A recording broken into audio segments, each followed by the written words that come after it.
Hello, everybody, and welcome to episode 22 of Stat Check. We have a full house with us today for Garden Path Meta, because much like a garden path, it's going nowhere.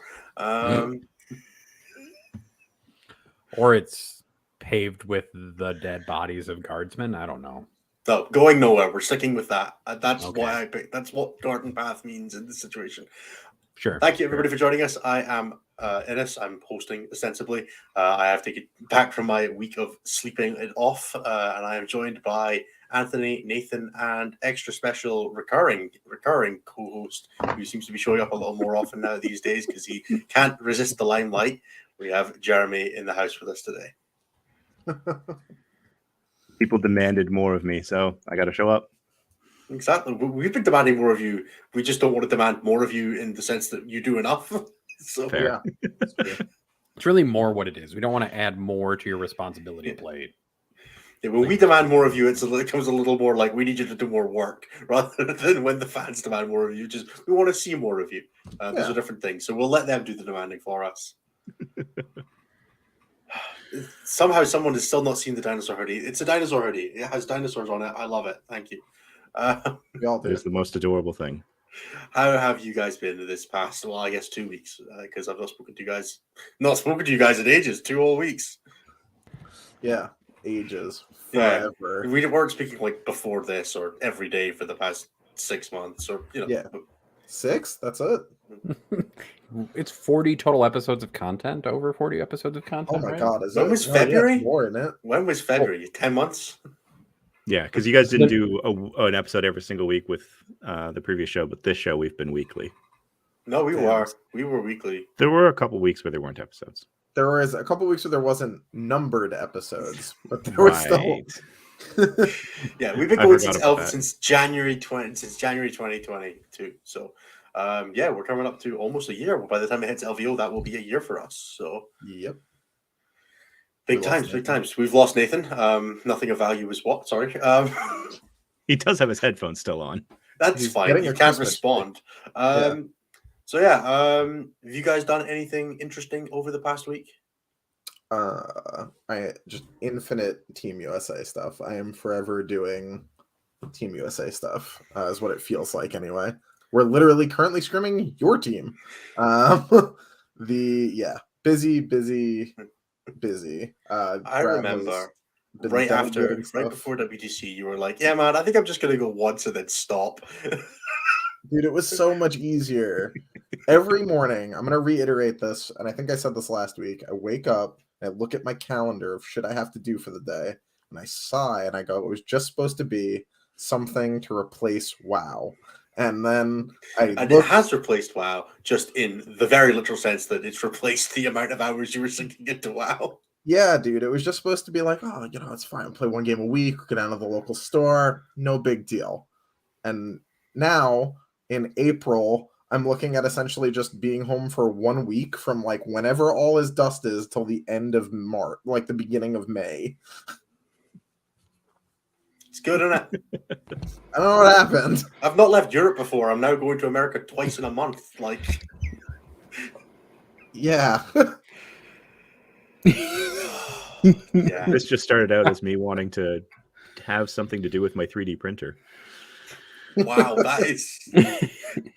4 years later. Oops. Yeah, you really jumped the shark on that one. At least I got into it because I was, 11, 12 and autistic. Like I needed something to do. So I was 12 years old and my brother and I played, but then I got back into it 15 years later because it. Anthony lost it. I mean, Jesus. I got into it in Chicago because I was like, man, I don't have any friends, but this 40K thing still exists. Man, seems like people still play it. I'll go play it. Now, fuck, I don't know what I'm doing anymore, guys. It's the life. So the most important thing is that we all don't know what happened. We're just here now. I just tripped somehow. and then I came up here. Yeah, just tripped, fell out of a fucking moving car in like Seattle and was like, what the fuck is going on one day? Yeah. Well, what about yourselves, Nathan and Jeremy? Get up to much this last week? I ran an RTT with a local gaming group, which went well. Derek, who's in our Discord, won the RTT.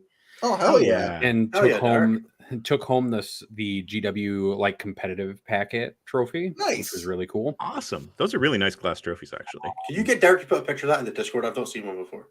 Sure. I will ask him to if he's not watching this, but I'll DM him and make sure that he does that. I would like to see one. I would like to see what GW are pro for, because I remember seeing them before and being like, those look quite good. They're actually Jeremy, what quite about yourself? nice I little played things. in a little basement RTT this weekend. Just ate 7 other friends, had some fun. We cracked out the new guard with no days late, but proxies allowed. That was a little nuts because there were 2 guys that brought, and between them they had 14 Lehman Russes. Sounds under. Well, Doesn't one guard sound like player enough. went 0. I think he went 1 and 2 or 0 and 3, and the other guard player went 2 and 1. Strong.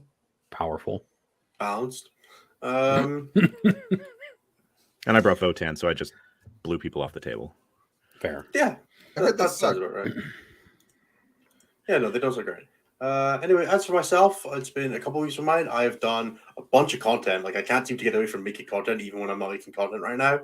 So I'll shout out 2 things. The StatCheck meta report for November came out yesterday, or this morning, I guess. But that is available on our website.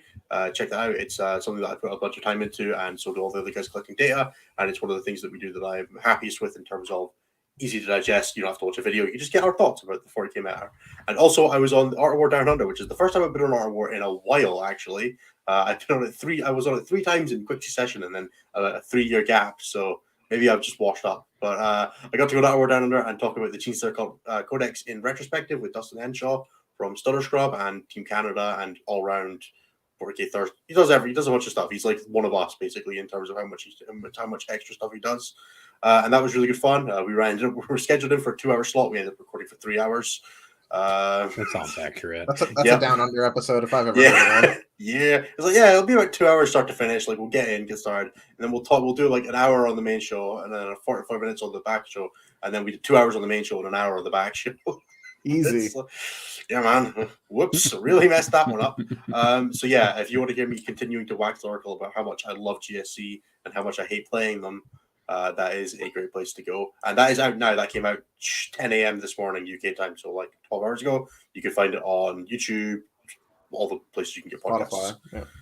Spotify. Yeah. So, and then I'm recording with Anthony tomorrow, so because we're doing the new Enter the Matrix episode for Team Poland, Which is thrilling. That's a very exciting one. Yeah, that's gonna be great. Team Poland is insane, and I can't wait to hear more about how they run. Yeah, I did Enter the Matrix with Team France last week, which I wasn't on the show to talk about, but that is out for patrons now. Loads of stuff going on. I'm super happy about all the stuff we're doing behind the scenes. I'll hopefully be doing some content while I'm in America. Anthony's apparently working on the Friday morning now, so I'll probably record something while he's doing that, just to have something to do. Yeah, 8:30 to 12:30. We knew this. I didn't. Nobody's told me anything about what I'm doing in the States, Anthony. Yeah, you're going to be recovering from a high over, so you'll be fine. Sure, dude. I really hope my Ennis, parents never watch this. Who will be joining you for Enter the Matrix for Poland? So we Is it just have Typhus? Patrick and Typhus from Nice. the Polish team, as well as Anthony. So Anthony's going to be doing the Typhus questions this week. I'm there to keep Anthony on topic. Yeah, we can pretend that that's true, and that you're not. Dude, it's your show, man. You really need to take charge of it at some point. So yeah, we'll have two of the Polish guys. You may know Patrick better from his name as Myson on the internet. He was their Harlequin player at WTC who put a bunch of people in the ground. The murderer from WTC is what that man's name is. Holy moly, did he ruin people? Yeah, so we're gonna have 2 wonderful talking points from Team Poland on to Inquisitor them with how the fuck do we make our teams better, which I'm sure Anthony will not be taking notes on after the show or anything like that. No, never. I would never ruthlessly collect info from this thing that I'm selflessly running for no benefit of my own. Making me do 3 out of the 4 episodes of. I would never. It's 2 out of the 5. Thank you. It's now going to be 4 3 out of the 5. Sorry, I've done 4 2 out of 5. Yeah. No, we were on one of them together, Ruddy. I guess. I've been on more than you have. Yeah. It sounds like a draw to me. Anyway, should we get onto something that remotely resembles the topic of the show? No. I am not. You cannot make me travel to the US and play GSC. I One or could. the other. I could. Nope. I have Nope, access nope, to the TO side. I nope, could just nope, edit your list. Nope. Hard veto. I'll just not come.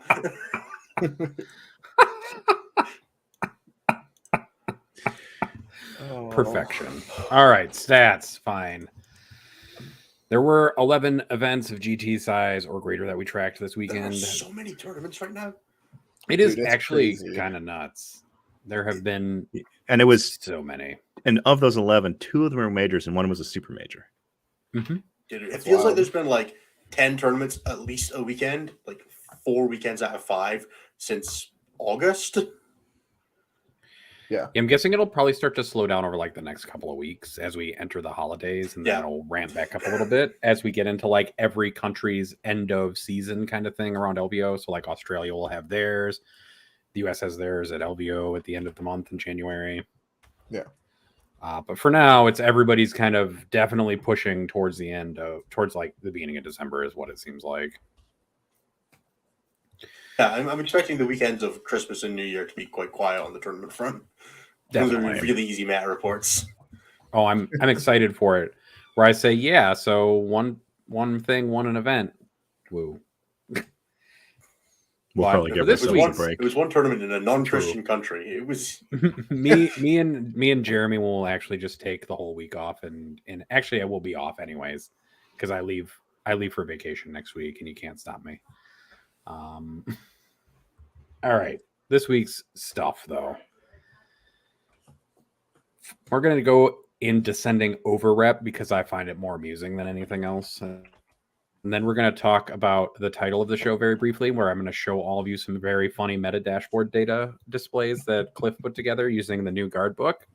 Mostly because I think it's funny, but also I think it shows a shortcoming in our data presentation, which is a story for a different day. But at the tippity top with 2 players, I believe Alex McDougall won for her Forces of the Hive Mind this weekend. I think that's what happened. Yep. So they have a 67% win rate because only 2 people played. They won an event, they top 4'd an event, and they top 10'd an event, and they have an over-rep of 8.3 because there were 0.3% meta representation with 2 players. So just in case anybody at home is watching, this is what happens when you have very low representation. Factions do really well, like win a single event. And this is with why we 2 usually players. don't include soup factions and stuff like the meta report because the numbers are just terrible on them. Yep. Except for chaos, which is something we need to talk about, I think, as well. We might talk about it between the 2 things that we're going to talk about, where we briefly touch on guard and kind of maybe a siren and maybe not. We'll find out. In second place for overrep is actually Guard, who won their first event in 18 months. They hadn't won an event in all of the data that I had tracked back to February, but they also had not won an event prior to that based on all of the data. Guard, looked I, for from other people believe as well. this, from talking to Greenhammer guys, I believe the stat was until the new codex, Guard had never had a tournaments in winning position. So the stat center stat, they had never gone 4-0 before Yep. the new codex in 9th edition.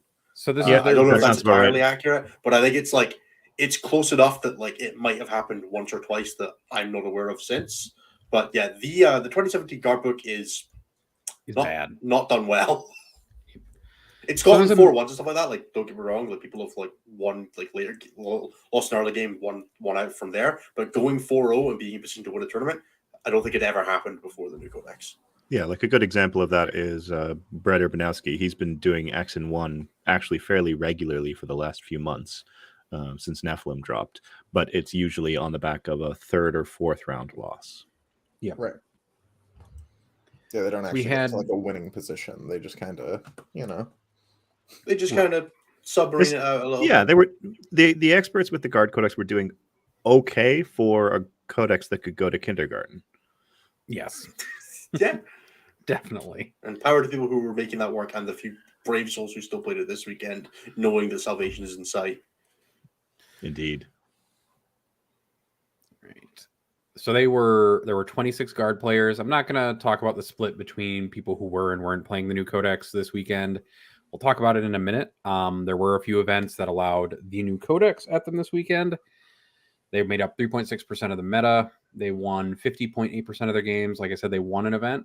They had 5 top 4s and 9 top 10s, and so they got an overrep of 3.19.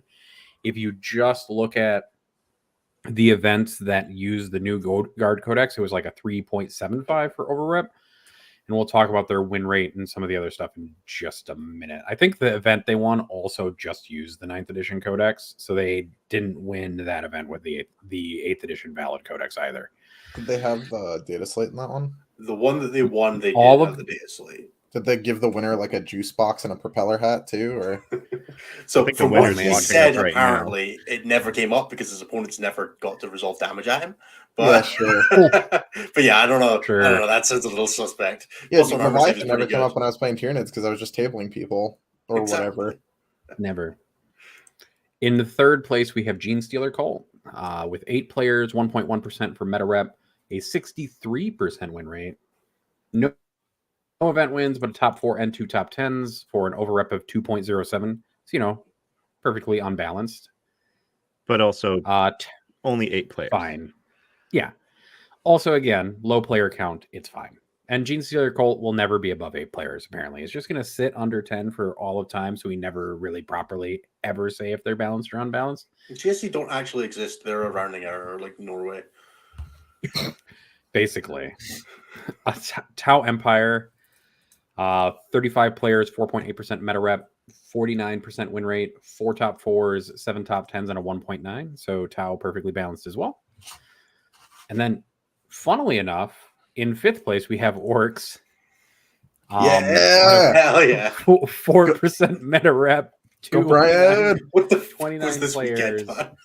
1 event win, 3 top 4s, 7 top 10s, and a 1.72 over rep. And man, if they had just stopped Coventry at 5 rounds, that was 2 event wins. Yeah. Did Brian have the most battle points? Was he? Yeah, one seed? Brian dropped 16 points in the Swiss. Brian got those good bits. Yeah, he did. Damn.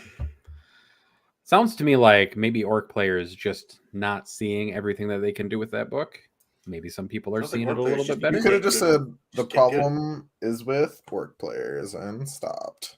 Fair enough. Dude, as the person who's played the adjacent faction to Orcs in that category, maybe wind it in. Who's done that? Chaos Space Marines is just Orcs, but Chaos flavored.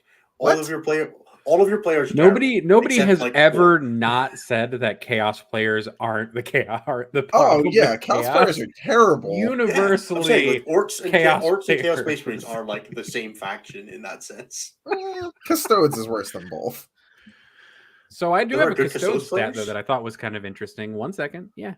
So Custodes are they got the most team players into the top 10 over the weekend. So they had 10 top 10s over the weekend and an event win and 3 top 4s.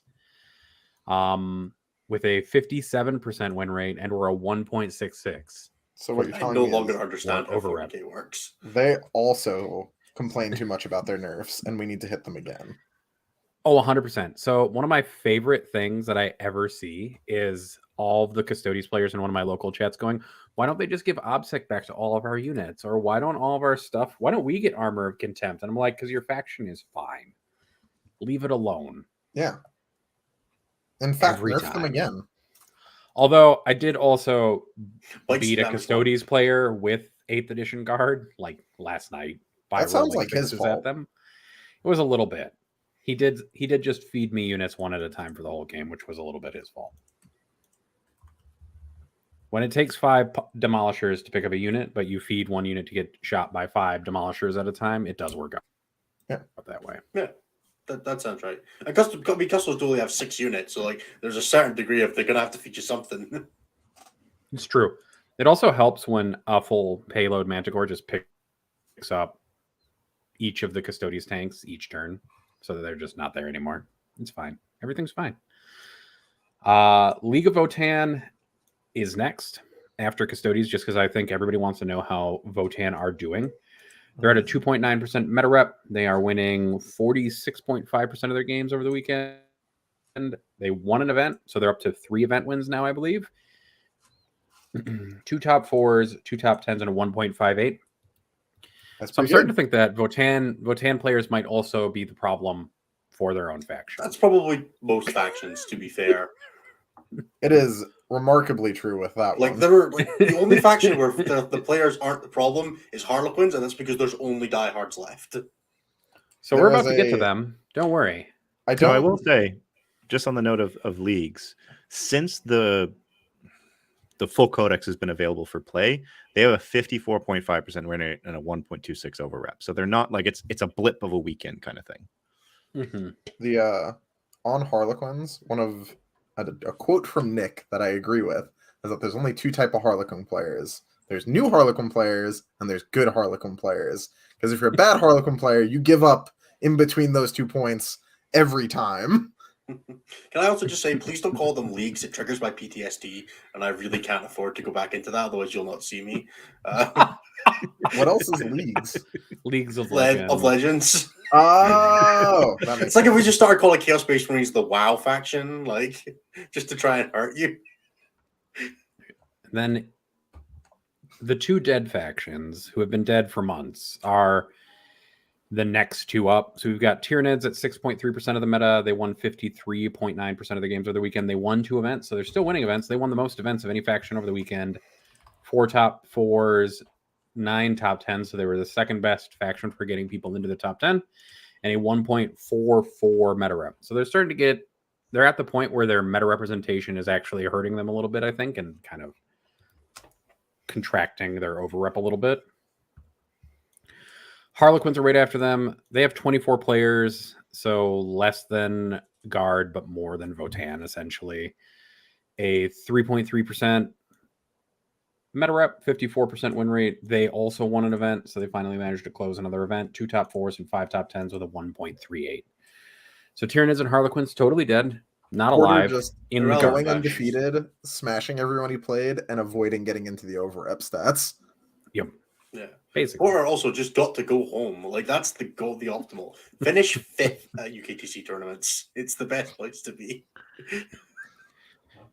And then because I love to play the bagpipes for people who are just dead, we have Please don't. we're gonna do Where it did Chaos because Suit? this is Where did Chaos Suit? No. We don't. No, need to talk we're about gonna- Suit. Where did Chaos Suit play? we don't want to Where's talk Death about Guard? Adepted. Where's Death Guard? Third from the bottom, 3.2% meta rep, 42% win rate, no over rep because it didn't get a top 10. Fuck you, AdMac. All right, keep going. So, we're not even going to talk about Yeah, it. just Mick, fine. Keep going. How's Chaos Suit doing? Chaos Soup is like right in the middle. 48 players, 6.6% meta rep, a 56% win rate, 1 event win, Right in the 3 middle. top 4s, 9 top 10s, and a 1 for over rep. They're just right in the middle, like of performance for over rep. Not for win rate. They're towards the top. Did win the biggest tournament of the weekend, and I don't know. I think Chaos might have hit the point where Yeah. there's now enough people who've printed flamers and scarab cults that they've started diluting that win rate that was insane a little bit, and now we're just seeing it bear out in other rays. It hasn't actually changed that much. So Is it because not? I dive in every single week and take a look at it's mostly Chaos Demons with Cult of Duplicity. Some people have been doing Cult of Magic and Cult of Time. You want Duplicity for your mobility. But anyways, I dive into it every week, and it's been holding steady at just about 60% for that particular combo, the T-Suns with Flamers. It's more that people are starting to throw Flamers into other things like Knights and... Well, actually, Bile does it quite well, but a few other combinations that have been showing up. The funny thing is that if you look at the win rate, it's not. It's fine. It's worse than what you could just be doing Yeah. instead, though. Sure, yeah, no, you could just play mean- pure Bile and do much better. Yeah. So, I mean, if we move out of the weekend, like Jeremy said, you get a 59% win rate for Demons and Duplicity, a 64% for Demons and Creations, and then a 56% if you slap Demons into a Knight household, Herpetrax specifically. Oh, a Night Household, just any of them. Fuck it. Well, just Herpetrax. That's the only one that seems to be really represented highly. If you put it into Vextrix, they see a 63% win rate. So it's not like, basically, if you start stapling Flamers onto things, they start winning way more than what they're seeing. It's almost like maybe, possibly, Zinch Flamers are a problem. No, That definitely doesn't not. sound right. Definitely not where doesn't there are sound right. events where there are more flamers than players, when there's only a handful of demon and chaos I think players. Lennon was saying at Warzone Atlanta there was 5 people he could play, and there was 62 flamers between them. In going into round 6. There was a small part of me that thought about taking Bile and Flamers this weekend. I'm not gonna lie, but then I don't get my snowflake points for CSM, so You do according to the ITC, nah. but on my side, I would know. you would know. We would Well, all because the get- ITC stance we is would anything also- that doesn't change your army's faction keeps you as that faction. So if you have agents of chaos or agents of the Imperium, you can still declare yourself as that faction. But no, you're not. We I would would never not. let you live it down. Yeah, just to advertise for folks one more time, if you play include things. demons in your stuff, we tag you as Chaos Soup, basically. You're just gonna have to get over it. I know some people have Gotten some either angry emails and comments. we've gotten some emails and comments about it. I don't care. I'm tracking you this way. We're tracking you this way. Me and Jeremy are tracking you this way. Space Marines are next. I'm going to shove you all together into one thing, and that's how you're getting To tracked. be fair, the one thing it's doing is making my meta report look really weird when the 1,000 sun stats are garbage, and a bunch of people think they're the best army, and they're like in 11th in the report. Because I'm like, oh, man, I gotta go with the stats. Man. This is 6% of our Make up a weighting. faction for them, bro. Do what UW did. They were like, Zinch at the top. If we did that just to represent for a meta report, like added in a faction like that just to represent, that's actually not a terrible idea. If there's a specific soup faction that's just like actually skewing everything, I Jeremy, think can it's you just go worthwhile. back and tag all those slapping lists it in. as Zinch for us so we can. I was gonna read the say, isn't that gonna stats? make one of your jobs really hard? Yeah, it's not mine, so that's fine. It's fine. I don't care if it makes Innocent's job hard. It's actually not that difficult for me to go back and to pull all those, which is why I look at them every single week. But I don't want to reclassify them just because of snowflakes, because they're not going to Exactly. exist in a month. Exactly. So let's We just can pull let's this just put data our fingers in from- our ears and say they don't exist. And We can pull the Chaos data Space Marines are from- not the same. Dashboard for some of it. What do we Yeah. do when Flamers only go up like 5 points and the list just stays? What if Chaos Demons go up 10 points for Flamers per model? And I never see them again. What if they just went down to like what if they just went to like 5 up, 5 up, and just didn't know? That would definitely remove Flamers from the game. Yes. Am I crazy in that like it does like you could make their defensive stats like kind of shit and it'd be fine? Like I would still just take them if you didn't put their points up a bunch because Their what I'm there output is for the insane. advance and shoot you to death thing. I don't know, man. I enjoyed the fact that they just stand there on objectives as well. Like I don't know. You don't want to charge them unless you can turn off Overwatch, right? Or you can charge through a piece of obscuring terrain to prevent you from getting overwatched. But that's what I'm saying. That's not their defensive stats. That's their offensive stats. Sure. It would just be Chaos Flamers. Yeah, it would Just be Flamers. hot. It would be spicy. I don't know. Might be a little bland too. Yeah, D6 minus 3 shots. I like that suggestion. It would be Vic would really understand. salty based on the player base. It'd be very salty. Like 5 times your normal daily intake of salt in that can. that's just what a Campbell soup can is. It also I is don't know, only served man. ice cold because it comes with snowflakes. Got him. All right. And just because I want to punish Adeptus Mechanicus players and I don't care, we can boo all we want. I just want to do it. There were can 5 of mute 'em. you, and you won 24% of your Oh. games. Oh, he lagged. I thought Ennis muted him. I was like, oh, he did it. All right. And with that, we're moving on. Mechanicus, the Um, faction that I intentionally left out of the meta report this month because it made me sad to write about them. I mean, Mechanicus have a 40.5% win rate since I started tracking stats in February. That's pretty good. No, it's not. That includes the time when they were really good, though. Like that brief period is just like carrying them all the way through. In an ideal world, they'd All right. be even worse. It's not bad. Time to look at some stuff on my screen because I love all of you so much. So Nathan congratulations. we get to play Showtime with Nathan now. That's exactly what it Yay. is. It's I can't Showtime believe they with- reverted all of Admech's nerfs except like 2 and they're still unplayable. Well, they didn't change the points on them, right? So it doesn't fucking Yeah, they matter. haven't changed points and they're still only get 2 planes. That is very bright and it's very not good for my complexion. It's very white, and you're reflective, is what you're Yes, trying to say. that's exactly what I'm saying. Lean back, So white boy. what we're seeing here is that the meta continues to be relatively stable. These lines are relatively flat. There's some internal movement.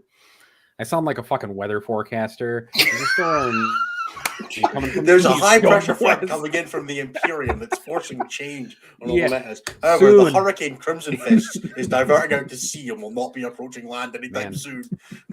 Man, apparently though, like not even player skill can save you because Siegler couldn't win with Crimson Fist. So I don't know. Maybe the stats are right. I don't know. I hear he sometimes, did really guys. well in the Crusade games. Oh, that's great. I'm glad he could manage to win something. That's awesome. All Got right. him. Got him. All right. So it's pretty stable. This is not really what I want to talk about it. Cool.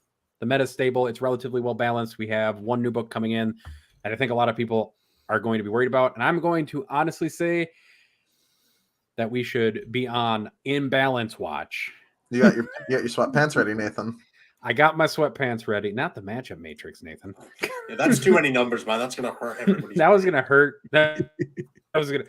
Somebody recently mentioned that I should talk about standard deviations on here.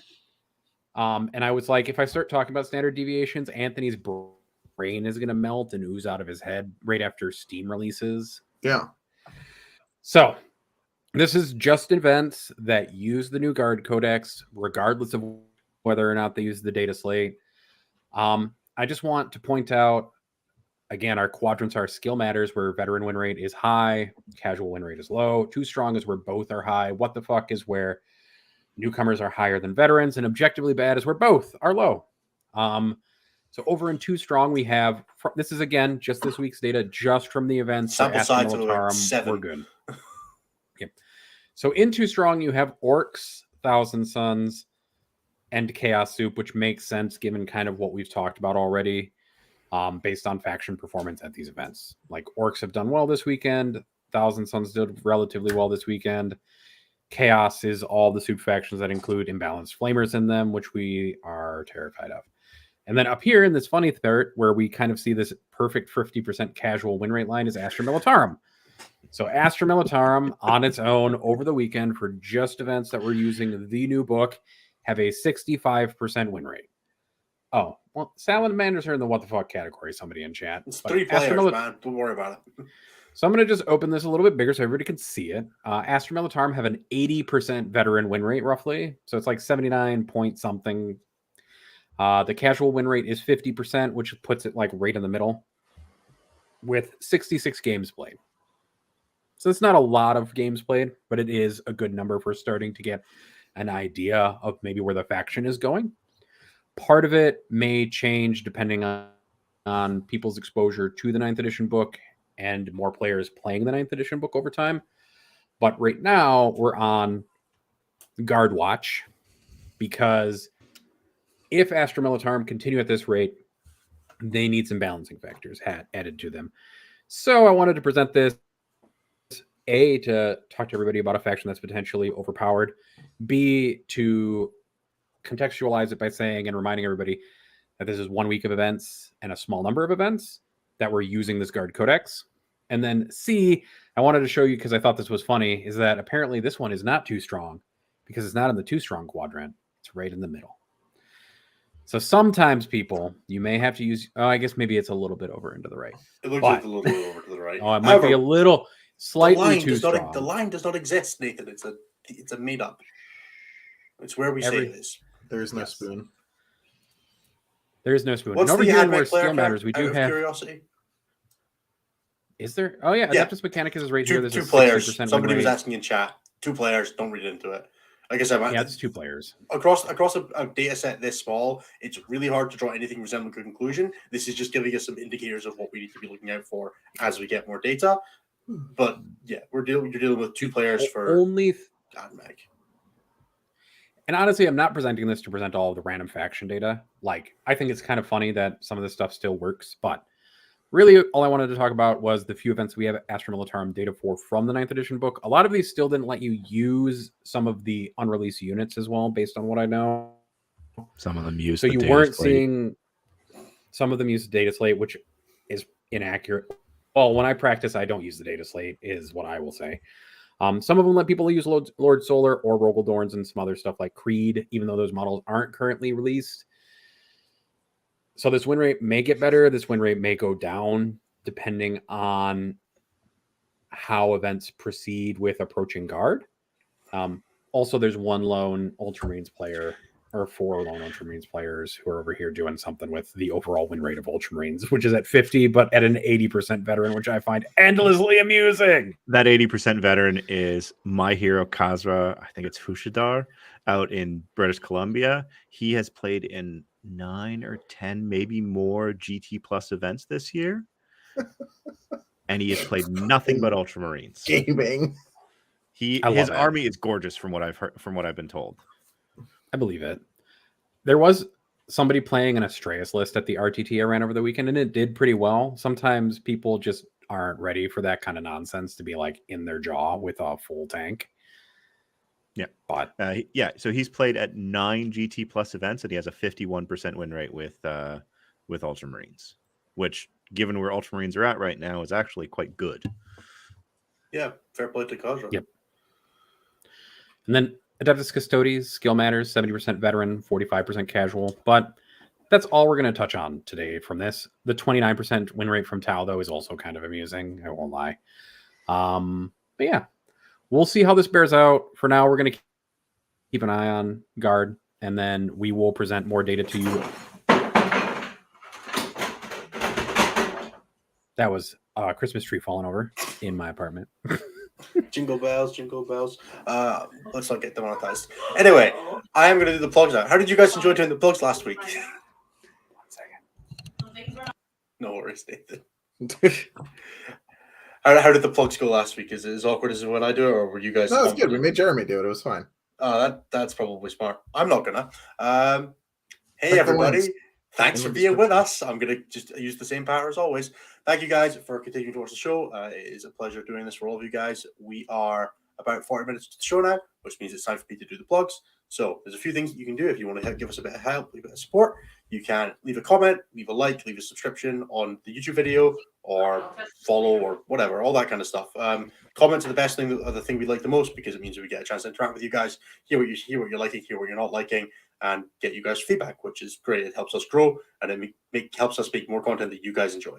And that's what it's all about at the end of the day, because that's why we're doing it. So that you can find at youtube.com/c/statcheck if you're watching the live show and you want to catch the VODs, or if you're listening to the podcast back and you want to catch the live show, that's the place to be to find it. We are live Tuesdays at 11 p.m. UK, and I've not learned the other 6 times. p.m. Eastern, 5 p.m. Central, 4 p.m. Mountain, 3 p.m. Pacific. Yeah, I'm never learning those times. I refuse. Time zones aren't real. So yeah, that is where we do the live show. If you want to ask us questions directly and have a chance to get a little bit of back and forth on them, that's the place to do it. If you'd like to support the show and a little more, then you can show your support at patreon.com/statcheck, where for a couple dollars a month, I believe it's $5, but currencies aren't real either, so who knows? You can get access. Look, man, I've got one thing and I'm sticking with it. For a few dollars a month, you can get access to our Discord server and also all of our bonus content a couple of weeks before it goes out for general release, and also some extra, slightly more scuffed bonus content that we keep for just ourselves. It is a wonderful community that I'm, as always, a pleasure to be part of. You'll be able to get stuff like, hopefully we'll be doing voting for the stream for the Mythicos tournament this weekend. Anthony, do you want to plug the Mythicos tournament this weekend? Yes, the Mythicos tournament this weekend is called Crumpmas Claus something charity event. I think it's Brawl is the third word. If you type in Mythic on BCP, it shows up in the search. That's what I've been rolling with. Yeah, or Claw, like Orc Power Claw with a K. That also is how I've been finding it. Or somebody will share it in chat. Where and it's just plugged and I can just link you. The event is that right down there. It goes to money goes to a National Foundation for the Blind, I think it is. The all the tournament money that we pay for entry fees is all going to the charity, so good stuff. Shout out to Mythicus for supporting good causes. It is a fucking Shark Tank. It's gonna be a nightmare. I'm sorry for the regular ass people that came to play Warhammer are gonna have to fight me and Ennis in the X and 3 bracket on day 2. I don't like unlucky. Oops. So yeah, it's gonna be a super good time. The place is gonna be fairly packed out.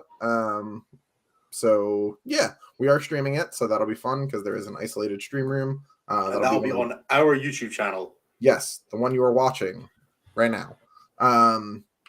So the upside of winning at that event is that you'll get to be in the stream room and not in the packed rest of the place. So make sure you win games if you're coming, because then you get to be in the stream room. Yay! We're gonna try and prioritize if any of us pair for the stream, and then aside from that, it'll just be winners. Unless like 2 random patrons pair and they want to be on the channel, then go for it.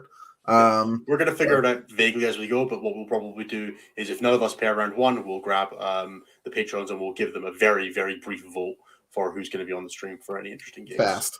Like, you're going to have like 15 minutes, but... Probably not even. And then we'll try to hook up. It's so weird not having pairings like 3 days in advance like we do in the UK. It makes that stuff way easier. I could probably get them the night before, but I'll see. Then we'll try to hook it up with player audio so you all can hear people. Oh, you'll totally have player The room audio. is That's fully like mic'd up, so yeah, you'll hear everything.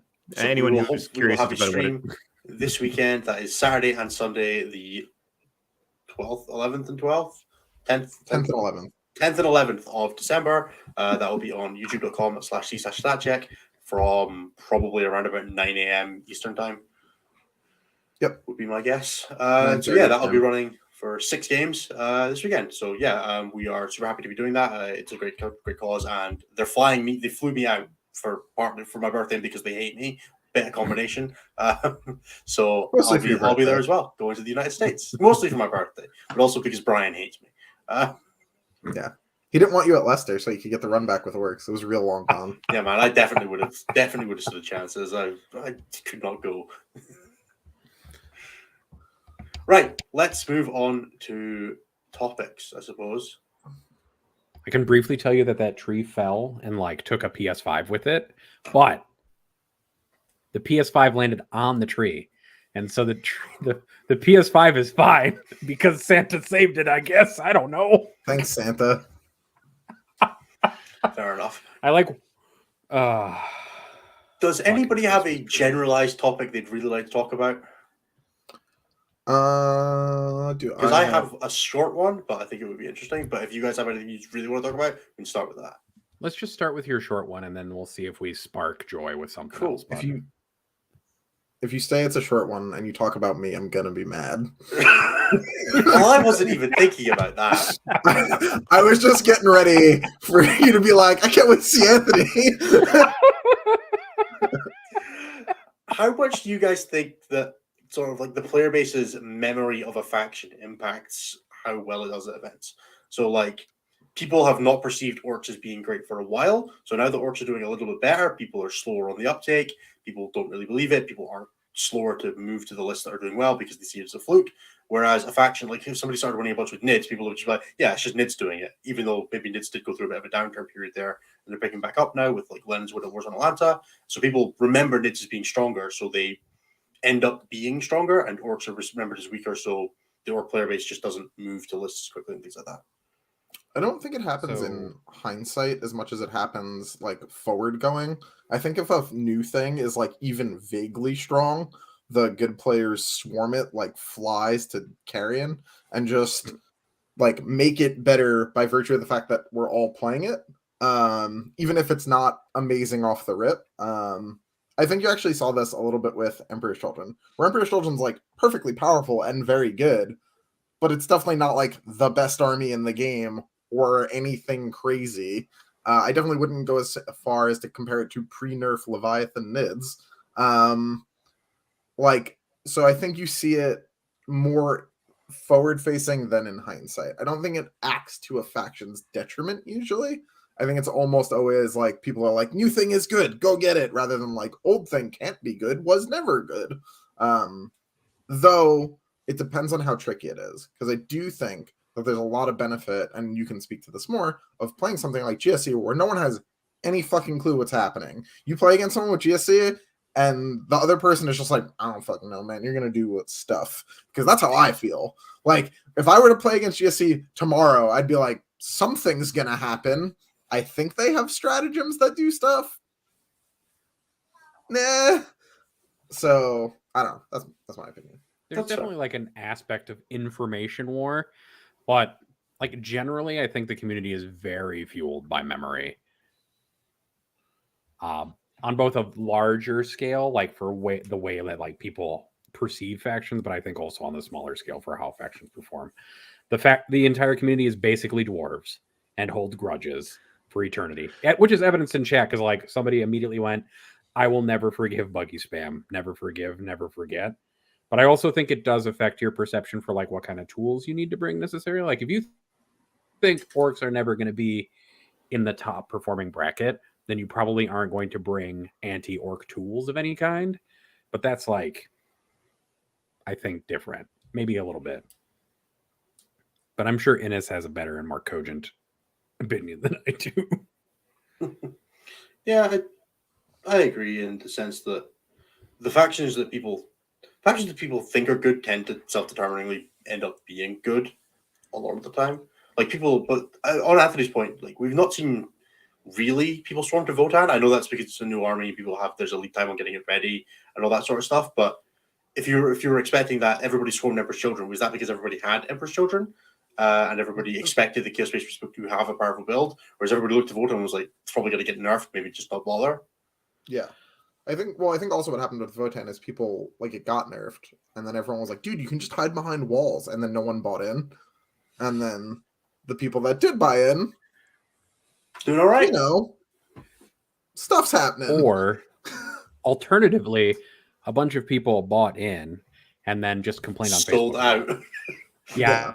And then sold out on Facebook. As you will see from some of the people who are like, oh man, my faction got so nerfed. And then somebody's like, oh, what have you tested? And they're like, well, I've never played a game with Votan, but we got nerfed so hard. That is the Votan there's like a whole aspect of like the way the community perceives changes that is like very interesting to me. Well, interacting with that is an important part of being a good player. Like getting to set and control the narrative is it's like a thing, right? To some extent, like when you know that the community perception is that one thing is really strong, you can then build against that and be mostly fine when you go to set event.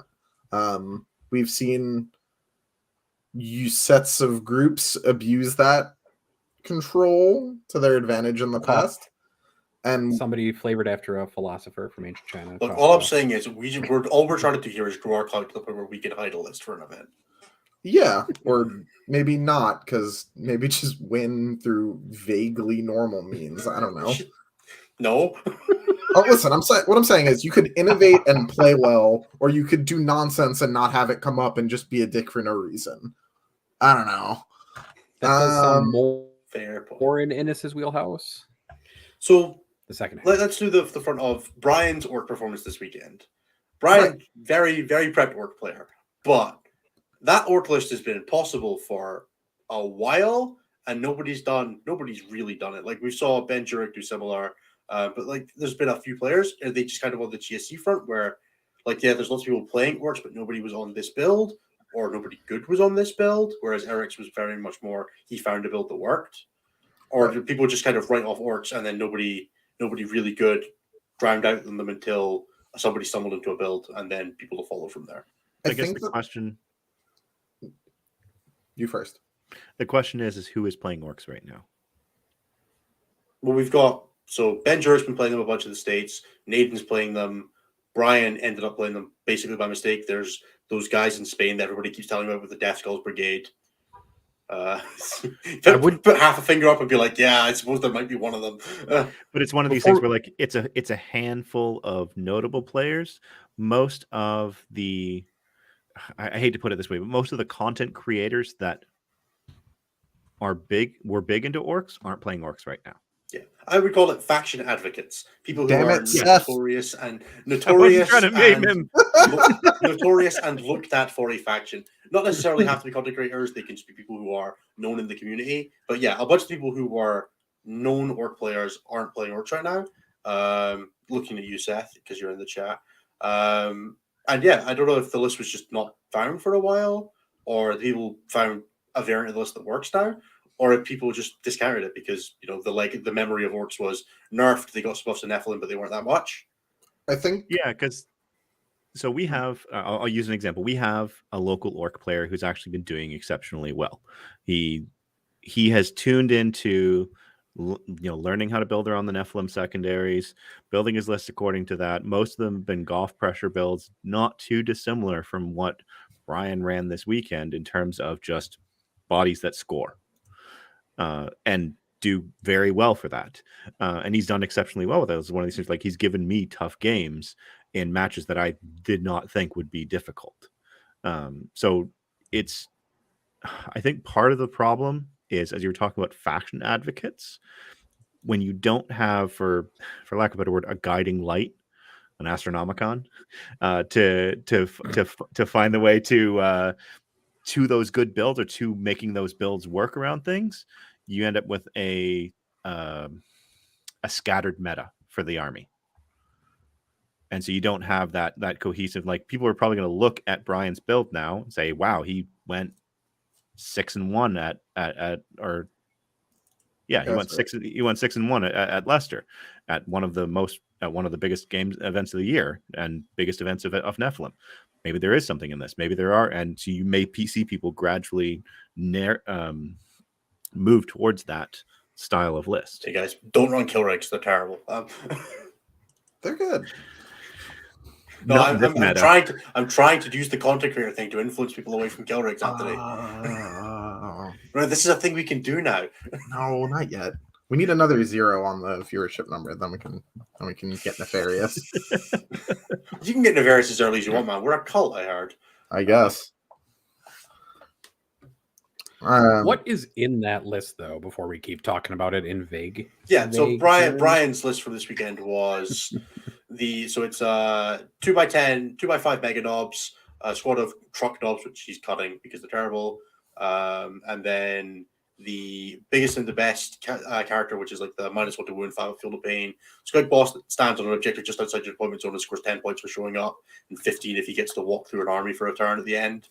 And then a bunch of trucks and looters and grots, and then the truck knob war boss with the killer claw to go and solve a problem across the board somewhere.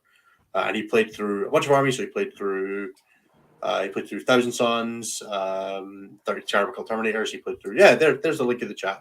There's a basement link, and we're not going to put it in the description. We'll put the basement link in the description. That seems reasonable, but we're not putting the list description. That's excessive. Yeah, so it's just a bunch of golf stuff that runs forward, hits you pretty hard, and scores, get the good bits and the best exceptionally well, and then has options for a third secondary in almost every matchup. It's not really a psyker, so it's not super vulnerable into stuff like Wrath of Magnus, and it has a better game into Thousands because of it. He ended up going down to Vic VJ's Thousand Suns and Flamers in the final, but he did go through 30 Terrible Terminators, Creations of Bile, Fight on Death character list, bunch of cool stuff like that on the way through to the final. And he was top after Swiss with 484 battle points in a 250-player tournament. We do have a hot take from Seth, vaguely the Mad Doc, who says, yeah, not really. He's more like the Mad Call now. But the grumpy ethereal is what he was for a while. He is the grumpy ethereal and no longer an orc. That Goth pressure builds are very susceptible to bad matchups. Should be better than them. Easy. There is something to be said for Brian's skill. He's one of the best players in the UK, I'd say. He's all right. He's all right. And I think we've seen... I can only be so nice to him because he's on my team, which means I have to make sure I treat him mean, keep him keen.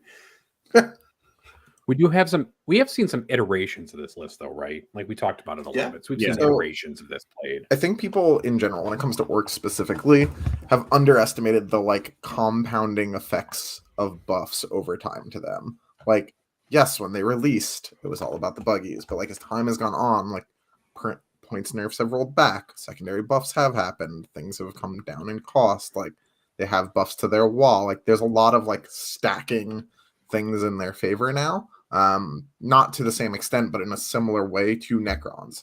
However, orcs have a different playline available to them in the game than Necrons, where if you fuck around with Goth pressure, you find out. You can kind of fuck around with Necrons, and it's usually going to be fine. But if you fuck around with orcs, You get charged like 14, 15 times in a turn, and everybody's dead. Like you can only interrupt so many times. That truck with 37-inch threat range squad on it is insanity. It's genuinely one of the most disgusting mechanics in the game is truck boys. Dude, it's wild. So, with that in mind, like that build can work really well. Like Seth said, they definitely have some bad matchups. There's a bunch of lists that have that problem though, right? Like CSM, either variant, like EC or Bile, both are extremely powerful. But if you play one of those more gunline-y factions, it gets real touch and go. Similarly, Nids, really strong, hit a bad matchup, feels super bad. So it just, it just depends. Everybody, to some extent, to win a major event, you need a favorable win path. And I don't think orcs are any better or worse for it than a lot of the other factions are. Yeah, nobody in the I think world that's fair. has ever won a major without getting lucky. At least somewhere on the path. I think that's something we've talked about too before in previous episodes, right, guys? Is that like in a said you need some luck, whether that's matchup luck or some other kind of luck, like dice. You're going to have you have to win a lot of games. Yeah, there's an opponent you didn't want to play, or a save you spiked, a charge you made that you probably shouldn't have, and every single one of those compounds and compounds and compounds and cuts you down from a field of 150 to 75 to down to 4, down to 2, and then it's just you and your opponent, and it's just playing the game on the day. You got to work with the luck you've got, but you got to play the people in front of you. But the people in front of you is a significant determinant for how well you'll do at a tournament. Yep, definitely. The two of your finalists have the same chance of drawing in round 1 as anybody else, right? Yep. Yeah, a game where you deployed on the line will put you go first. I too read James Kelling's report from the narrative open about his game against Gonyo. Yeah. Sometimes you have one plan, and that plan's going first. And if it goes, then you can win. And if it doesn't, then you don't. Man, if you got less than a 50% win rate doing it the other way, just do that, right? Fuck it. Just do the thing that gives you a path. And at least if you lose, it's quick. Yeah, at least you get put out of your misery quickly. You can go have a drink instead, or 2 or 3 or 4, depending. And then you can call Anthony. What? Then you can call Anthony. Yes, I love getting the feeling of being at Leicester without being there, thanks to Nos drunk calling me during his game with Vic.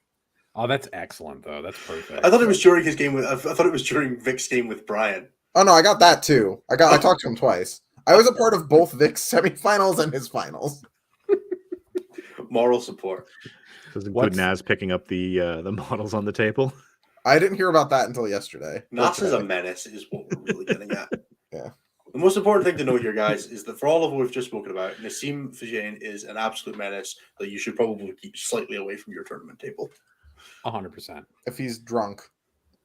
Just in general, dude Dude exudes a pressure aura that makes you want to play faster just to be done.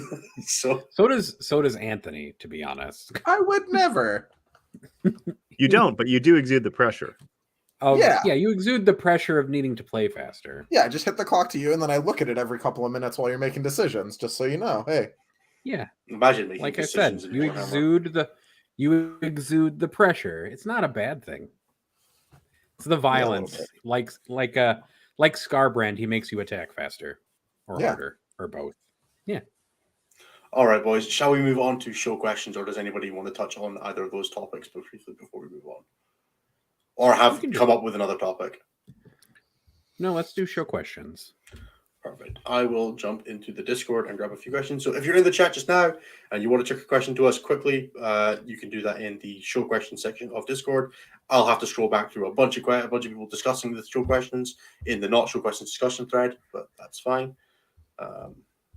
We had to make a separate channel for people to talk about the questions they just asked us because they would not stop talking about the questions they just asked us, so we couldn't read them.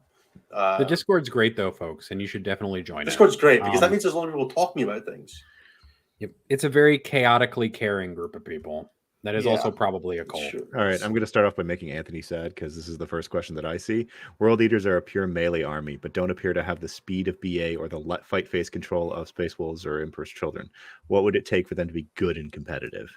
That doesn't make me sad. That's a fun problem to solve, right? So that is true. If they don't have access to like out of phase mortal stuff. Like they charge you really hard and you take D3 mortal wounds or whatever the fuck.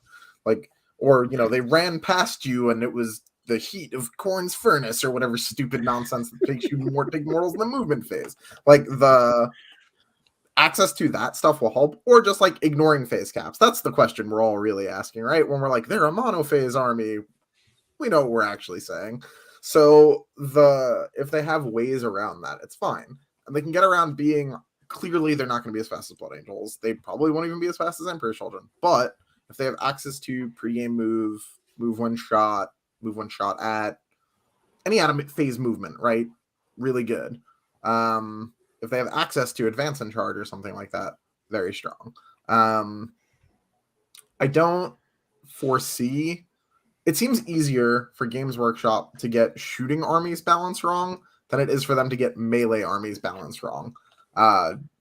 The exception to that being whatever happens when they write an elf book. I don't know why when they write an elf book, everything has like 1 too many attacks and 2 too many strength, but whatever. They seem to understand how to rein in power armor melee damage generally. So I think that side of things like will be okay. It just depends. Like if the Berserker datasheet straight out of the White Dwarf was a datasheet in most armies as a troop choice, you'd be fucking hyped. That datasheet is super strong with OBSEC stable to it. But it doesn't make an army by itself. So it's really going to come down to a lot of the rest. They could also just have like really fucking good secondaries, and that would work too. If they just got like Old Stranglehold and like kill some shit and get points, they would be perfectly acceptable as an army, even with their limitations. So we'll see. Sounds good. I got nothing to add. Anthony has covered everything I wanted there. Okay. Next up, we have why is Thousand Suns and Flamers better than Bile and Flamers if Mono Bile is better than Mono Thousand Suns? Is the second one true? Yeah. Yeah, Mono Bile is better than Mono Thousand Suns, at least in the stats. And Thousand Suns and Flamers is actually worse than Bile and Flamers, if I remember correctly. In the stats, I could see that being true. I don't think that pairs out in general. I think what Flamers are covering for you in Thousand Suns is a much bigger deal than what they do for you in Bile. And 100%. Also, Thousand Suns are much less hurt by the loss of CP than Bile is. Thousand Suns also, let's not forget, get the Fluxmaster and the combo with the Fluxmaster and Kabbalistic Ritual. Oh yeah, they have like a specific. Like they have synergy. an additional, they have a force multiplier effect built in from bringing the Fluxmaster, whereas Bile is just stapling data sheets together. Right. Which is why I think Thousand Suns get that little bit of multiplicative advantage. Yeah, 2 Volta changes is fucked up. Yeah, it really is. So is 2 gateways. Yeah. The fact that Liam Wonder VSL, why. the Alliance Open, was running Athenian Scrolls to put it on Infernal Gateway that he was only casting with ritual points is absolute gaming. That's disrespectful, and I love it. Good job, Liam. Wow. Yeah, it's not Thousand Suns Witchfire, it's just Witchfire. Oh, no. So if Nice. you need it, you got Athenian Scrolls Infernal Gateway. That's awesome. That makes like a deep part of me very damaged inside, but whatever, it's fine. It's fine. Yeah, just casting spells and using relics on stuff that's out of faction. Yeah, Liam definitely remains Liam, to be honest, is my hurts 40k hero right feelings. now. Just in all sense of the word, Liam is my 40k hero. He's real good, man. He is. Okay. He's also real tall. Yeah. I did not realize how lanky that man was until the WTC. I've told the story a couple times. I have to look direct, like straight up when I talk to him. Anthony Violence Vanilla. Hi, Anthony. I really want to get good at damn 40. it. No, I'm joking. This is a mistake. But I knew that would work. Chaos Knights have been a blast, but I'm at the point where I want to start trying to win games rather than herd or roll dice and move my maximum movement forwards. You mentioned last episode that playing Knights held you back from improving at the game while you played them at first. Was there more to that, or it ends at first? No, why did you talk about your experiences with why Chaos Knights held you back as a player?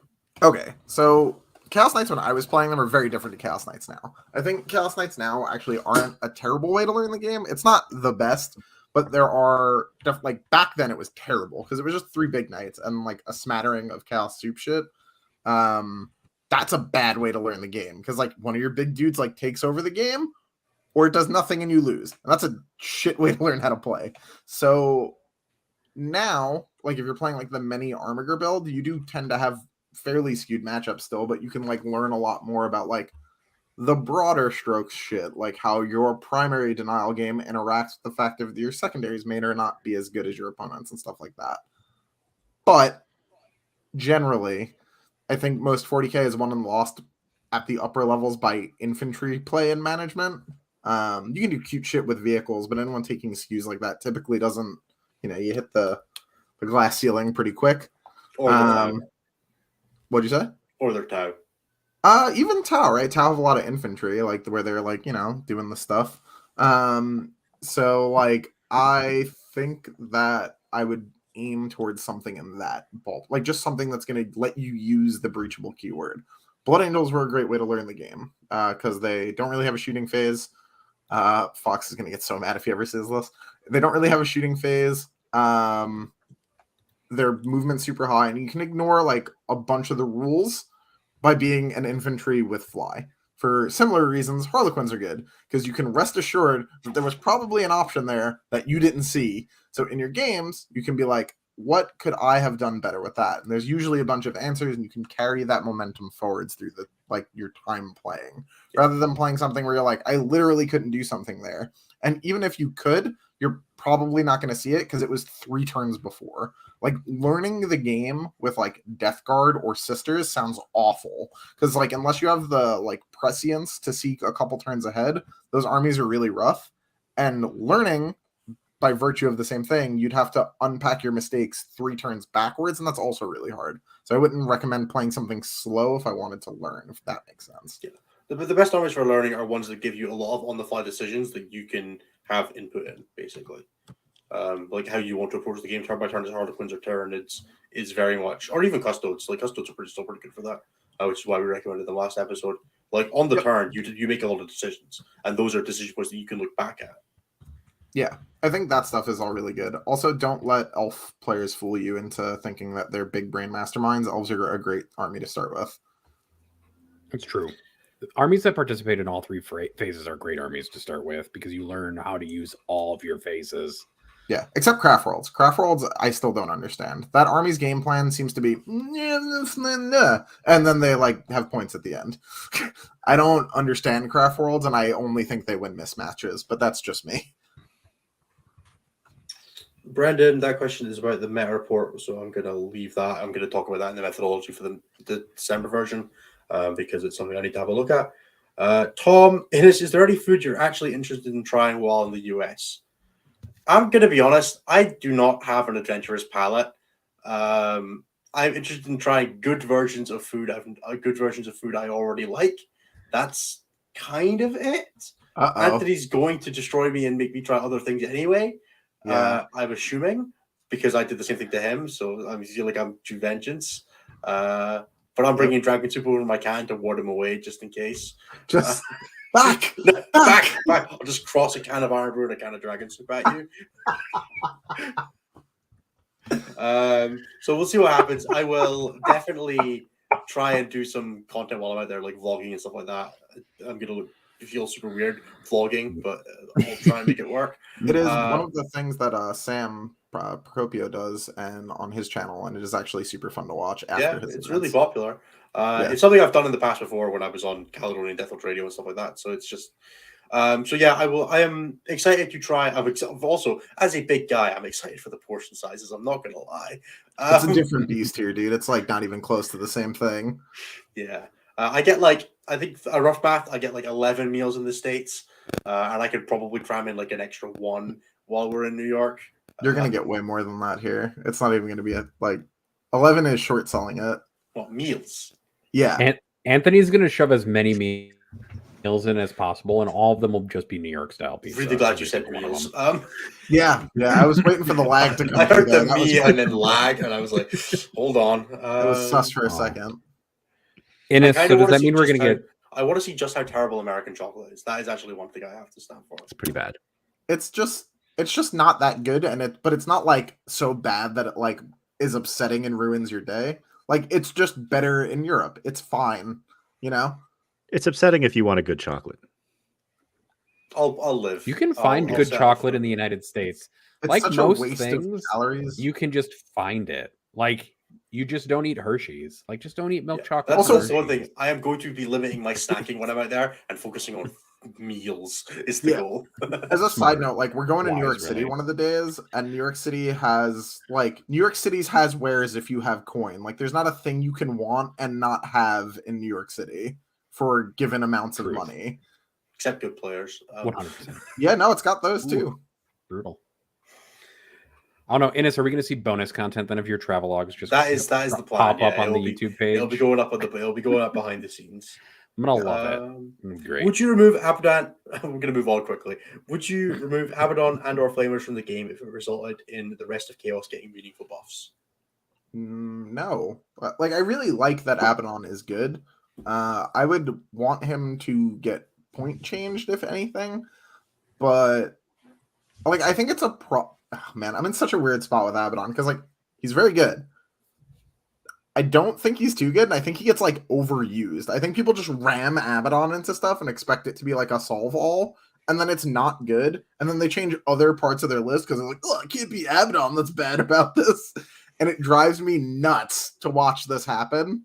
So yeah, that's my stance on that. I think I would gladly, if I was like one of the reasons I ended up not having any interest in Flamers, which I mean in Demons in general, that was funny.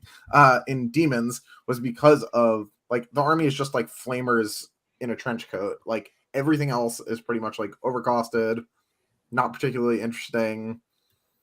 It just Demons rough. actually low-key have been doing pretty well. Like it's a lot of Flamers and stuff, but all Yeah. of the and stuff is kind of showing up.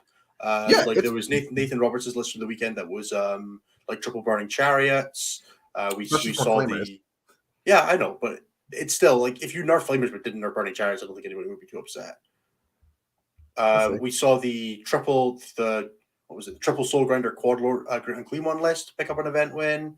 There was like Hadar's like all demonettes list. Like there's definitely versions of demons that are doing well that are running flamers but are also running the other units. And I think with some minimal points changes to the rest of the stuff with like I think flamers could go up a bit and leave them usable in greater demons while not being great in soup. I think they shouldn't be good in soup is basically. I think it would be okay to sacrifice the Chaos Demons win rate by nerfing Flamers to get all of the other stuff that's way out of whack because Flamers can ally in kind of into line. I'll tell you what I would do. I would just make it so that the demonic allies has to be a patrol. Ooh. That oh No, that would be good fair. because that would limit you Yeah, to that would 2 work. units of flamers. And 1 unit of And- troops being required for your power level. Yeah, make it like traveling players where it has to be a patrol. Maybe That's don't a- make it like traveling players. Be careful. We'll give traveling Traveling players players- the 25% power points limit as well. There you go. There we Okay. go. All right. I was like, I've done some fucked up shit with traveling should- players. Maybe What, you be mean you're- cool. Your I think 1,800 you points of Harlequin's also- Drakari list? It was 1,500 points for Harlequins. And I think you On still everybody, by the increase Flamers points by like 5 points per model or something like that. Yeah. Like it requires like 2 changes to like not hurt demons excessively while also making so the soup doesn't fuck everything up. All right, guys. Next Yeah, let's question. move on. Next relevant question. Where do babies come from? Don't know. I don't think any of us know, right? Nope.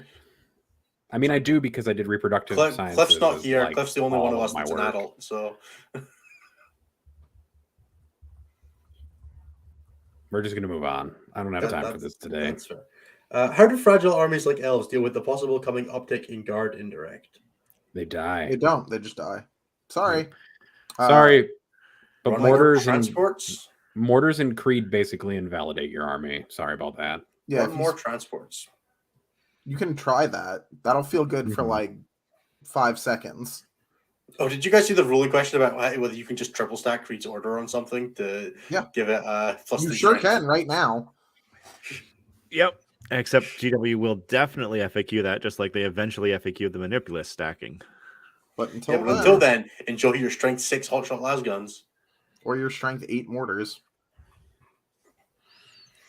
Could she Strength order 11 Russ's? plasma? No. No. No, only only platoon. only the Lord Solar can order all the other shit. Except for himself. He can't. Can he not order himself? It No, says you have to have characters. a warlord trait to order yourself. That's why you have to run Gaunt with his warlord trait. He Because can otherwise order he can't order. characters. Why But can't he he can't order order. himself? so he can order- yourself. It's a core rule. Well, it's not just that. It's also that the keywords for him prevent him from being able to order himself because he's Okay. cavalry. Ah, that's what it is. He can order infantry characters.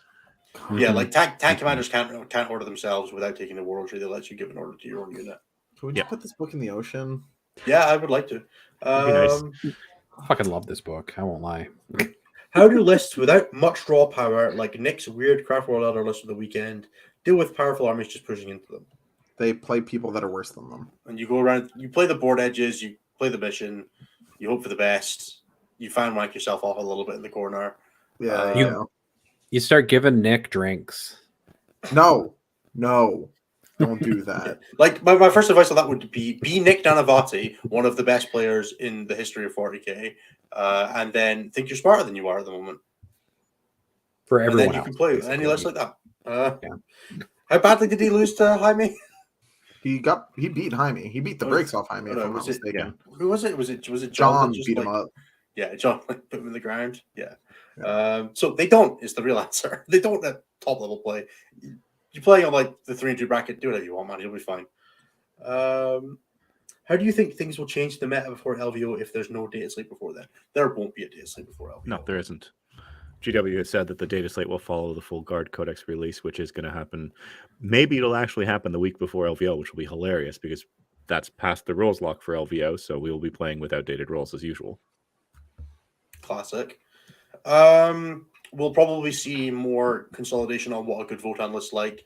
We'll see some meta response for lists that deal well with Thousand Sons and Flamers and lists building into stuff that deals with them more because, there is stuff that kills Terminators in the game. We'll probably see some limited effect of what the Guard is. And then we'll have to just rewrite our brains for less terrain as we go back to playing on frontline game boards. True. No, it should be interesting. It's actually, to a degree, it's kind of nice to have LVO as the consolidation of what is basically the last 9 months of competitive play, and the stuff hasn't really changed since, July? 6 months? 7 months? I really don't feel that way, but armies and codexes have changed, but the core game is the same. We haven't had a mission change in fucking 2 years, but I don't really feel that way. Depends, I get it. Depends on how you envision mission changes, because secondary objectives changed, right? yeah. Or starting CP and all that. Yeah, no, I get that.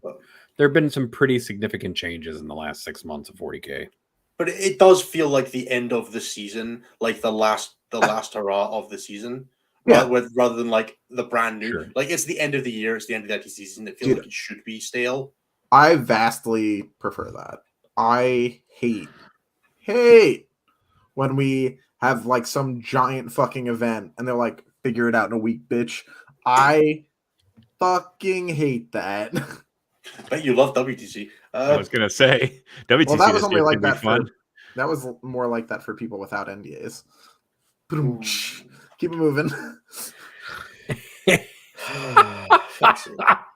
What is anti-Semitic for Mythicals, and how much of that decision was influenced by terrain? Probably Ned's. Not much, but enough that I'm okay with it. I've not played on GW terrain yet, outside of one terrible practice game a year and a half ago. So I'm just pretending it's not real and just trusting Anthony blindly.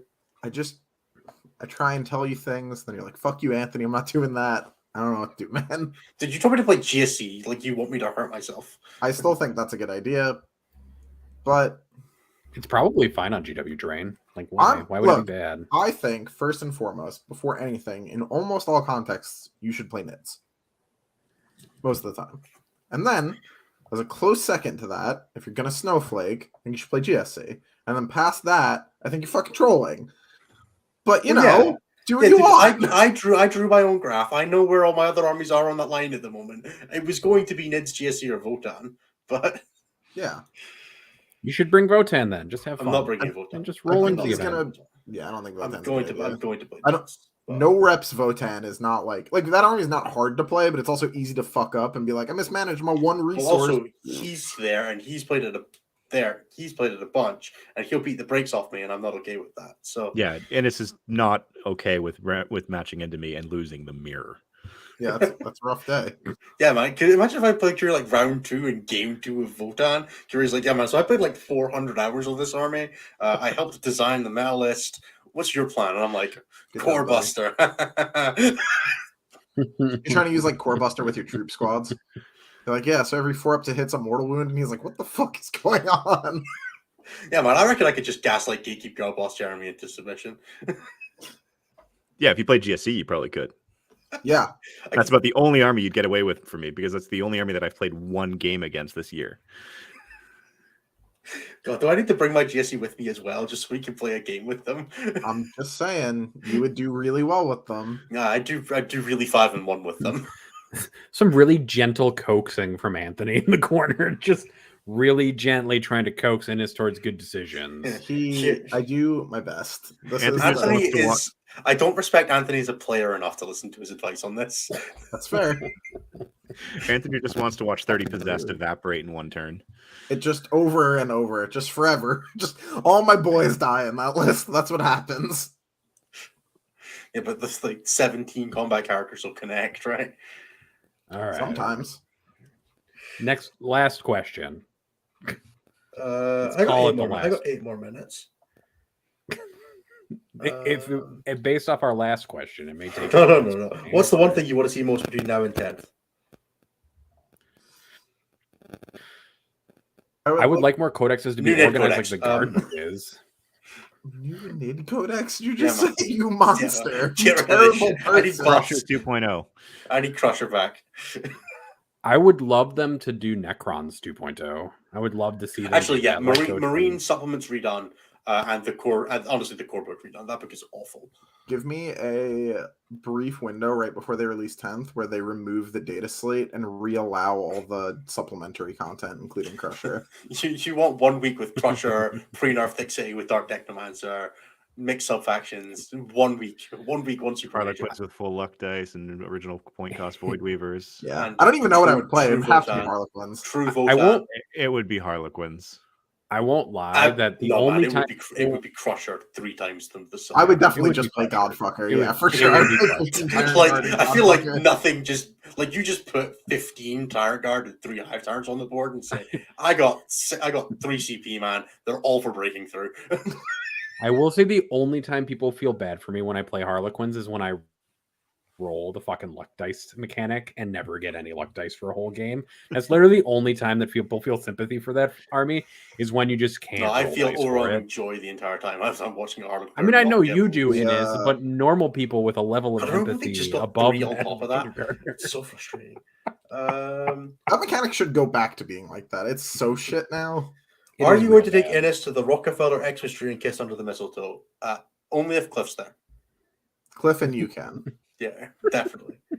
I just view 3 people kissing now because it's you. I Cliff, can't and- reach. If they kiss, I'm gonna have to get like a step stool. I mean, yeah, we'll find you one. I'll make sure it's mailed. Who are the I'll biggest mail winners it. and losers of Guard entering the meta?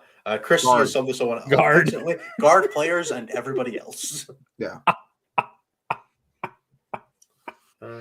What do you think have been the best missions in Nephilim?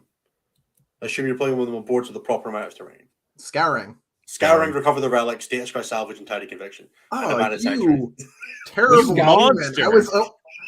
I was so on board until you said recover the relics. I was a terrible person for the event, and I did the one where you can't pregame move for the RTT. My favorite Because mission is people were data bringing scry like salvage. Warhound Titans and shit to this event, so I was like, I'm gonna meme too and meme the mission choices. Yeah. Data scry salvage is my number 1. Secure missing artifacts is my number 2. I like moving objectives. One of the first RTTs I won in the beginning of 9th was scouring 3 times in a row.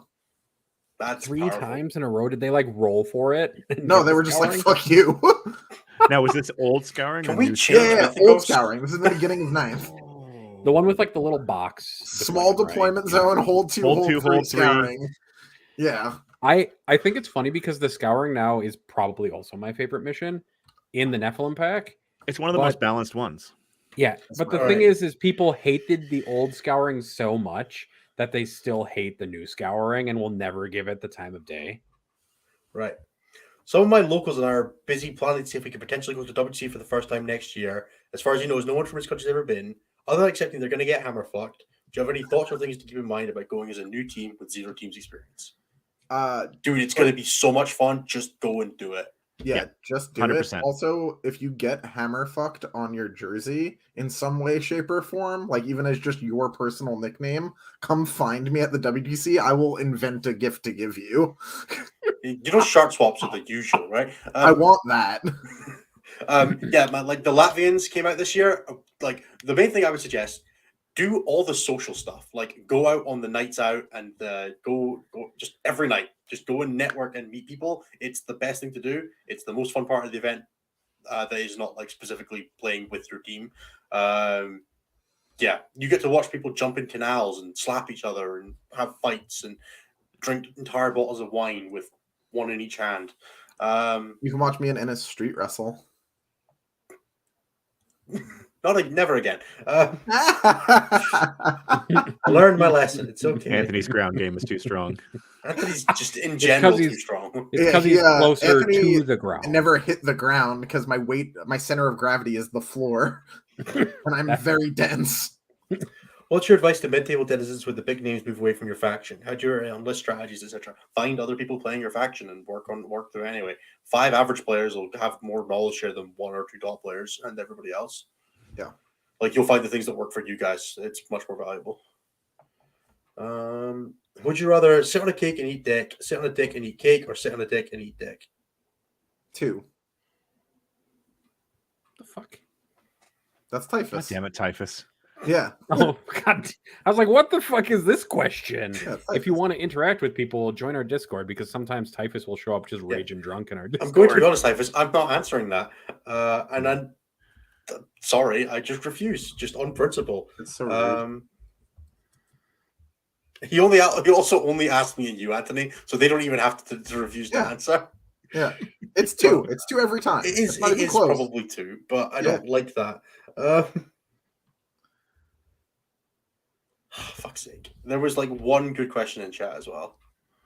Yeah, you got to scroll back up for it. Yeah. There was one about Tau actually, which was a good question. What makes Tau hard to play for newer players? You have to make sure you're positioning really well in terms of like being able to have places to stage from and to, and also a bunch of the defensive stuff relies on positioning from multiple units, like keeping drones in the right place. And they have a bunch of lookout search shenanigans of the characters that you can really lean into if you want to get a lot out of them. And you have redeploys, which just inherently place a lot of decision pressure on you as a player, which just means that it just kind of combines to, yes, you can just bird shoot people to death, but there's a lot of interaction with that game plan, especially on better terrain. Makes sense. And it's played a game of Tau recently.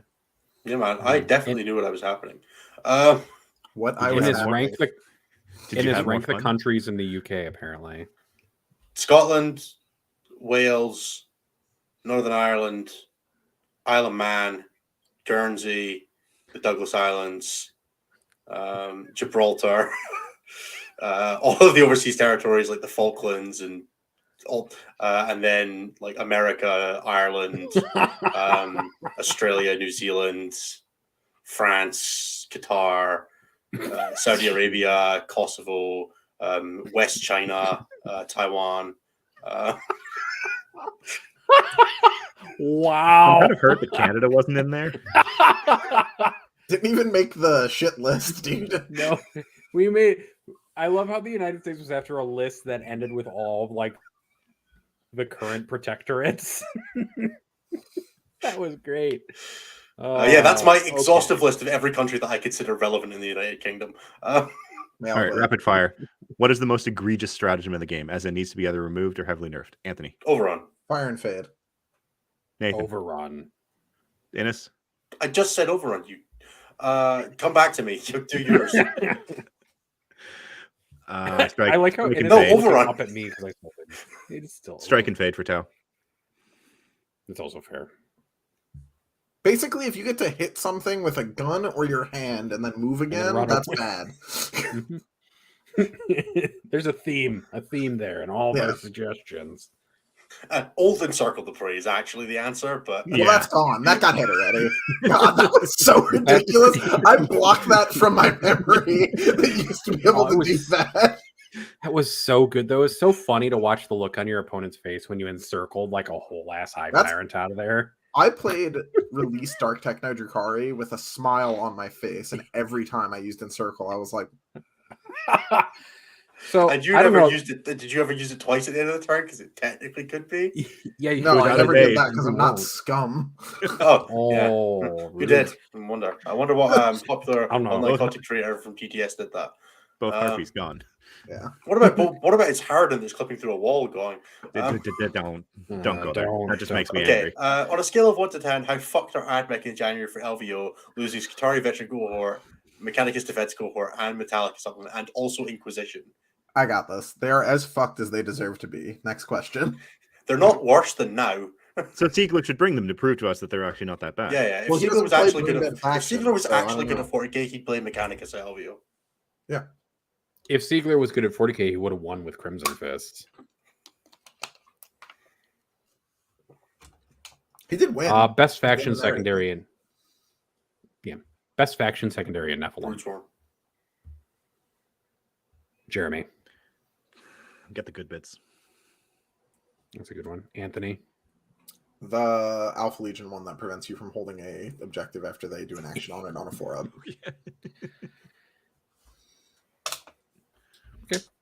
Nathan? I was going to say one of the sisters ones, or actually one of the Necron ones. Their enhanced version of Herd the Prey is pretty good. Or That shit's nuts. Yeah. So is Ancient Machineries. Ancient Machinery is also real good. And Treasures of the Aeons. All There's the some What? messed up Sometimes it's secondaries? all messed up of the secondaries. all of the Necron secondaries A++. What about Code of Combat? I was gonna say, you know what type of horrible shit I would do to have Code of Combat and CSM? What do you guys think of the GW Finals format? I think it's a really cool way to do an invitational that doesn't really matter. Oh, Yeah. I hated the way that got handled. The double elimination, or No, not that. Just instead of it being like this really cool, like chance to see like what's at the top. right, yeah. The leading people, edge. the fact that people brought stupid lists to it is, but the format itself is cool. The format itself is fine. Like I don't have any issue with that. I was just saying in general, I hate the way that that ended up going. I wish that there was some form of like bigger prize or something to encourage people to like try. It had like real serious Pro Bowl vibes, and that's not a compliment. It had really big. 4 of us are here trying, and 4 of us are here memeing. Even like I don't know. Yeah, I did not have I didn't watch basically any of it because there was just no reason to care. Instead of it being like this amazing like pinnacle event. It was a shame that the narrative was like you must provide a list that's at least as well painted as what you want, and then everybody ended up bringing like super comp lists to that. I actually think that event ended up being more competitive than the main event. Like between Probably. like Donio and a few other people there, just being like try bringing serious lists. Yeah. Yeah, there was no. You must bring a list at least as good as the event you won the other tournament with. How do you police that, right? Yeah. It's a shame. I like invitationals as a concept, and I think they're a great way to do like professional 40k where there's a lot of like celebrities and stuff like that involved, or content creators, whatever you want to call it, where people care a bunch. But having them actually put their A game forward is a lot more interesting than having them play memeless at each other. Yeah. Yeah, I don't like the memeing that goes on. Like that I don't like. I would at least prefer that they all just brought their best competitive. It's list just and kind went of with it feels kind of disrespectful. Like Yeah. you won a free all business pay trip to go and do a GW event, and you decided to not take it seriously even a little bit. Well, Like especially I'm when you look imagining at the GW caliber didn't of the- love it. Especially when I you look actually at the think they caliber of did. the judges they brought in. Yeah, the judges was really cool. I'm really glad they brought over a bunch of judges. I disagree with that. Evan. I think that they probably loved it because they were like, "Look, this is our best players playing lists they like. You don't have to play the crazy shit to participate in whatever, you know." Mhm. But they played that crazy shit to get there. That's not what they said, right? That probably wasn't part of the narrative. Long time Crimson Fist player. Yeah, I mean, exactly. An interesting take on that would have been you play the list that qualified you. Sure, but some of those weren't legal anymore, right? Yeah, man. No. You Sure, get to you've play got- it as it is. You get to play release Harlequins, Mr. Adepticon. Yeah, Zach just shows up with 9 voids. Fucking love that. Actually, that What list a- is not as good on GW Train for what it's worth. So Who It is not. cares, man? It's still really good. sure, I don't know. 6 was always better. What would Seeker Yeah. have been playing?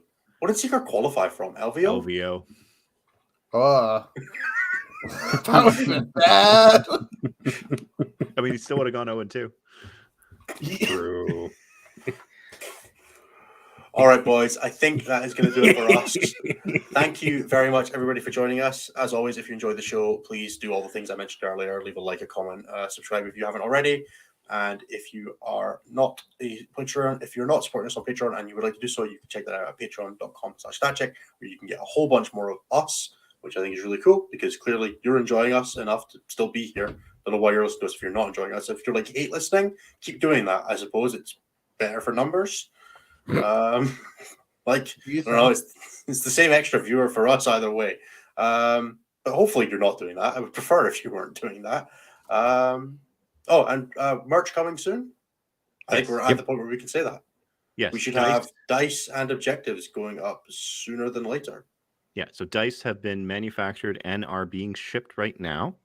So we should have them in time for LVO. And objective markers, we had a little poll on the Patreon Discord.